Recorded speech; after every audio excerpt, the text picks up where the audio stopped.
Naseer Jimmy को कहता है कि जब बातिश ने पार्टी छोड़ने के बारे में तुम्हें बताया क्या वो नशे में था, जिस पर जिमी कहता है कि नहीं नशे में नहीं था, जिस पर नसीर कहता है कि क्या तुम नशे में थे, जिस पर जिमी कहता है कि नसीर भाई क्या बातें कर रहे हैं, आप चाहे तो मेरा मुंह सूंघ सकते हैं, जिस पर नसीर कहता है कि जाओ बातचीत से जाकर बात करो। उसे पता है कि पार्टी छोड़ना जो होती है वो बगावत होती है, बल्कि उसे यह ना बताना कि तुमने मुझे सब कुछ बता दिया है। उसे कहो कि मुझसे आकर मिले और मुझे खुद आकर बताया पार्टी छोड़ने के बारे में, जिस पर जिमी वहाँ से चला जाता है। मुलाजिमा चौधराइन के बालों का मसाज करिए उससे, जिस पर चौधराइन कहती है कि किस तरह मसाज करिए हमारे हमारे हाथों के साथ, जिस पर मुलाजिमा कहती है कि जी बीबी आज ना मेरे हाथ चल रहे ना ही दिमाग। पूछने पर बताती है कि मेरे शोहर के साथ एक लड़की का अफेयर चल रहा है क्योंकि वो नौजवान है और मैं बूढ़ी हो चुकी हूँ। ये सुनते ही चौधराइन गुस्से में आ जाती है और कहती है कि आज ये बातें करनी थी, क्या मकसद इन बातों का, अगर बात करनी है तो हिम्मत है तो सीधी तरह बात कर, और अगर हिम्मत हो घर जाकर अपने शोहर को मार दे। इसके बाद जिमी और बातिश को दिखाया गया है। जिमी बातिश को कहते हैं कि मुझे तो लगता है तुम नजरियाते वालों की पार्टी छोड़ना चाहता है। इस पर जिमी बातिश कहता है कि अल्लाह का नाम ले वो तो मेरे खुद पीछे पड़े हुए हैं। इस पर जिमी कहता है कि मुझे तो हिम्मत नहीं हो नसीर को बताने की, खुद जाकर उसे बता देना, और अगर लड़की के चक्कर था तो क्या जरूरत है उसे सब बताने की। जिस पर बातिश कहता है कि भाई मैं मारा मारी से तंग आ गया हूँ, नई जिंदगी गुजारना चाहता हूँ। इस पर जिमी कहता है कि जाकर शीशे की परी लेकर आ, दोनों भाई इकट्ठे पिएंगे। जिस पर बातिश कहता है कि सब दोनों धंधे कम खत्म कर दिए। इस पर जिमी का मुंह बन जाता है और जिस पर बातिश हंसने लगता है, कहता है परेशान हो यतीम वाली शक्ल ना बना, जाकर ले आता हूँ। इस पर जिमी कहता है कि जाकर ले आ, फिर दोनों भाई इकट्ठे मिलकर बात भाभी की बातें करेंगे। इसके बाद अगले सीन में जो दिखाया गया है वो सादिया और प्रोफेसर हमदानी को दिखाया गया है। सादिया अपने फूफो के साथ फ़ोन पर बात कर रही है तो उसकी वो कहती है कि फूफो मैं कोशिश करती हूँ कि आप तो ऐसे कह रही हैं जैसे अमेरिकन हो गए, हैदराबाद हो गए, फ़ौरन ही आ जाऊँ। फ़ोन बंद हो जाते इतनी देर में प्रोफेसर सभी वहीं आ जाते हैं, कहते हैं किसका फ़ोन था। जिस पर सादिया कहते हैं कि फूफो का फ़ोन था, वो बता रहे थे कि तुम्हारे अबू कहते हैं कि तुम अमेरिका आ जाओ। जिस पर प्रोफेसर साहब कहते हैं कि छोटी सी बात किसी को कही थी वो भी इसके पेट में न रह सकी। ये बात सुनकर सादिया हंस पड़ती है। जिस पर प्रोफेसर साहब कहते हैं क्या बात है। जिस पर सादिया कहते हैं कि मैं आपके साथ ब्लफ कर रही थी, आप क्यों चाहते हैं कि मैं अमेरिका चली जाऊँ। जिस पर प्रोफेसर कहता है कि बेटा मैं चाहता हूँ तुम वहाँ जाकर तो यूनिवर्सिटी में दाखिला ले लो और उसके बाद तुम्हारी शादी भी तो करनी है। जिस पर सादिया कहती है कि आप क्यों फिक्र करती हैं, मैं आपको कभी छोड़कर नहीं जाऊँगी, मैं शायद उसके साथ करूँगी जो गर्दमात बनेगा या आपको साथ लगकर जाएगा। इस पर प्रोफेसर साहब खामोश हो जाते हैं। बबरिक अपने घर वापस आ जाता है, अपने भाई से पूछता है कि ताजी कहाँ है। जिस पर उसका भाई कहता है कि वो तो चला गया काम पर, पूरा तुम्हारा इंतजार करता रह गया, सुबह उठा ट्रक लेकर चला गया। यह सुनकर बबरिक खुश हो जाता है और सैन में पड़ चाय पर लेट जाता है। उस पर छोटा भाई कहता है कि तुम कहाँ थे। जिस पर बबरिक कहता है कि मैं तो शिकार करने गया था।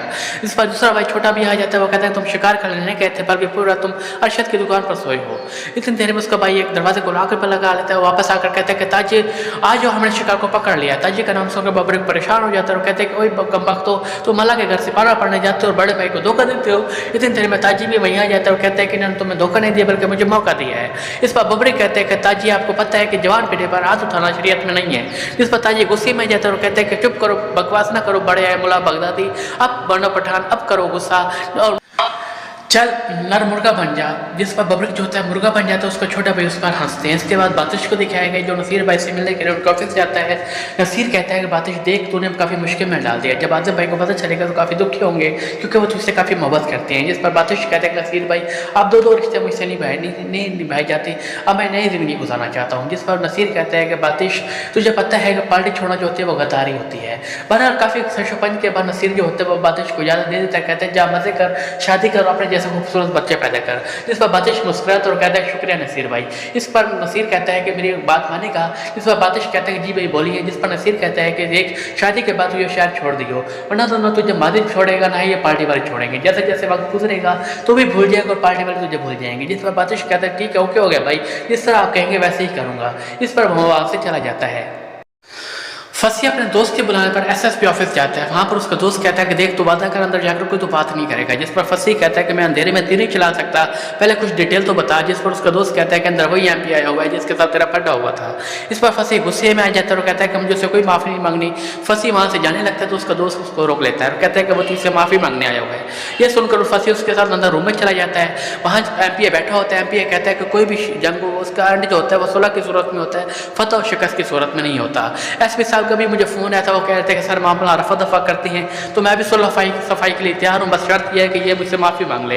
ये सुनकर फसी खड़ा हो जाता है और कहता है मुझे आपसे कोई माफ़ी नहीं मांगनी, ये मेरा दोस्त जो है भोला बंद है, इसको लोगों को सुलह कराने की आदत है, हालांकि इसको लोगों को पहचानने में कभी इसको यकीन नहीं होता। यह कहकर फसी वहाँ से बाहर आ जाता है। उसका दोस्त भी पीछे पीछे आता है और कहता है कि देख फसी यकीन कर, इसने मुझे खुद कहा था कि वो तुझसे माफ़ी मांगने को तैयार है।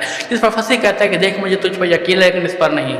इस पर उसका दोस्त कहता है चल छोड़ फसी, जो भी बात है जाने दे, मुझे मुझे तुझे ऐसे देखकर अच्छा नहीं लगता, तू हमारे डिपार्टमेंट का अच्छा काबिल ऑफिसर है, तो मुझे यकीन है कि तू बहुत आगे जाएगा, लेकिन आगे जाने के लिए शर्त यह है कि घोड़ा रेस में हो। इस पर फंसी कहता है कि देख मुझे वर्दी मिलनी होगी तो ऐसे भी मिल जाएगी, लेकिन मैं इससे माफ़ी नहीं मांग सकता। इसे कहकर वो चला जाता है। हारून बातिश के पास आया हुआ होता है और कहता है कि लड़की का नाम क्या है, जिस पर बातिश कहता है कि सादिया। जिस पर हारून कहता है कि लड़की के बाप को तेरा नाम पता है, अगर उसे पता चल गया तो सीधा थाने चला जाएगा कि मुझे इस बंदे से प्रोटेक्शन चाहिए, मुझे तो लगता है तो सादिया के लिए सीरियस नहीं है। जिस पर बातिश कहता है कि कैसी बातें कर रहा है, सीरियस हूँ तो इसी तरह शरीफों की तरह से रिश्ता मांगने का सोच रहा हूँ, अगर ना होता तो उठा कर आ जाता। और कैसी बातें तू कर रहा है, मुझे तो ऐसे लगता है तेरी बातें सुनकर कि मैं अच्छा इंसान बनना डिजर्व नहीं करता। ये सुनकर हारून हंस पड़ता है और कहता है कि अच्छा चुप कर ब्लैकमेलर, मैं तेरे रग रग से वाकिफ हूँ, यह बता के लड़की के बाप को क्या कहना है कि तो क्या काम करता है। जिस पर बातिश कहता है कि कोई भी बिजनेस बता देना।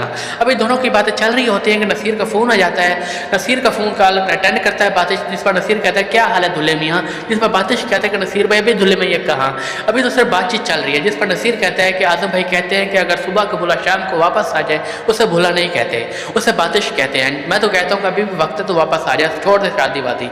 जिस पर बातिश कहता है कि नहीं नसीर भाई मैं माइंड कर चुका हूँ, अब मैं वो काम नहीं करना चाहता। जिस पर नसीर भाई कहती है कि मैंने आजम भाई से बात की थी।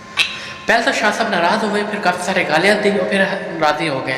चलो तुमसे एक आखिरी काम है, इसके बाद तुम्हें कभी मैं तंग नहीं करूँगा, अगर तुम करना चाहती हो तो बता दो वरना मैं किसी और को कह देता हूँ। जिस पर बात कहता है कि क्या काम है।